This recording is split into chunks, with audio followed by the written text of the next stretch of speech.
അഷ്റഫുൽ ഖൽഖ് സല്ലല്ലാഹു അലൈഹി വസല്ലം തങ്ങളെ മഹബ്ബത്ത് വെക്കുന്ന ഉപ്പമാര് ഉമ്മമാര് നബി സല്ലല്ലാഹു അലൈഹി വസല്ലം തങ്ങളോട് ഇത്തിബാ ചെയ്യുന്ന നമ്മൾ നമ്മുടെ ജീവിതത്തിന്റെ പല കാര്യങ്ങളിലും ആ ഇത്തിബാ സൂക്ഷിക്കുക.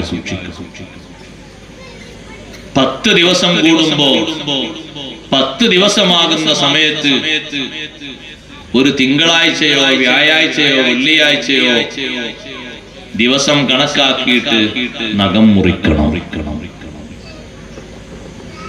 മുറിക്കുന്ന നഖങ്ങളൊക്കെ കുഴിച്ചിടണം. ഇതാണ് സുന്നത്ത്. സ്ത്രീകളുടെ നഖങ്ങളാണെങ്കിൽ അത് കുഴിച്ചിടൽ സുന്നത്തല്ല, നിർബന്ധമാണ്. മുടിയും അവരുടെ ശരീരത്തിൽ നിന്ന് വേർപിരിയുന്നതൊക്കെ അങ്ങനെയാണ്, അത് കുഴിച്ചിടൽ നിർബന്ധമാണ്. 10 ദിവസം കഴിയുമ്പോൾ കക്ഷഭാഗം വൃത്തിയാക്കണം. സുന്നത്താണ്, ഒരു പ്രധാനപ്പെട്ട സുന്നത്താണ് പഠിപ്പിച്ചത്.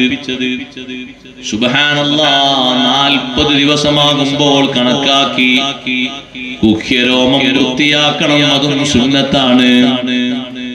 അതേ സഹോദരങ്ങളെ, മൂക്കിന്റെ ഉള്ളിൽ വളർന്നു വരുന്ന രോമങ്ങളുണ്ട്, അത് പറിക്കൽ സുന്നത്താണ്. അതേ സമയത്ത് തന്നെ താടി അത് വളർത്തിയിട്ട് പാകപ്പെടുത്തിയെടുക്കൽ സുന്നത്താണ്. താടി വടിക്കരുത്, അത് സുന്നത്തിനെതിരാണ്. ഇപ്പൊ ഉസ്താമാരാ വാദൊന്നും പറയില്ല, കുറെ ആൾക്കാർ പറയുന്നത് ഇപ്പോഴും പറയലുണ്ട്.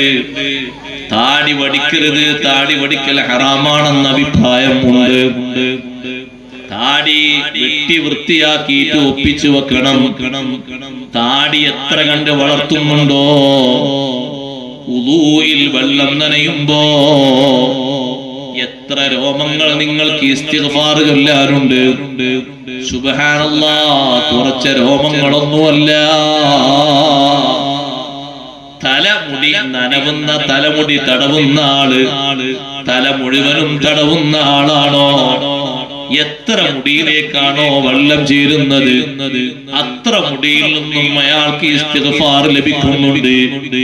കൈ, 2 കൈയിലും നിറയെ രോമങ്ങളുള്ള ആളാണെങ്കിൽ ആ കൈ തുടക്കാതെ എത്ര സമയം അതിന്റെ നനവ് നിലനിൽക്കുന്നുണ്ടോ അത്രയും സമയവും ഇസ്തിഗ്ഫാർ അയാൾക്ക് കിട്ടിക്കൊണ്ടിരിക്കുന്നുണ്ട്.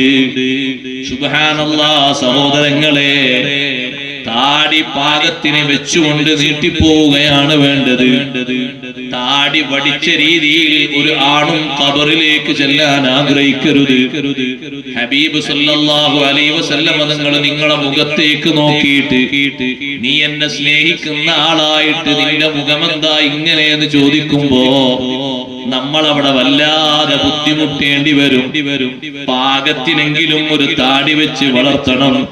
താടി എത്ര കണ്ട് നീട്ടുന്നോ അത്രയും നല്ലതാണ്.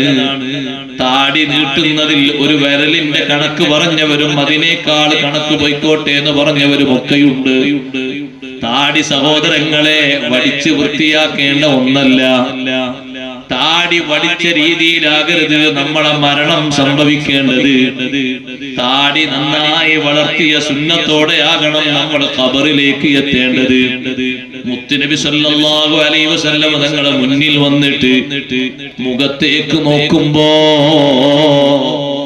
നിന്റെ ശരീരത്തിൽ തന്നെ എന്റെ അടയാളങ്ങളില്ലല്ലോ, നീ എന്നെ സ്നേഹിക്കുന്ന ആളാണെന്ന് എങ്ങനെ പറയാനാ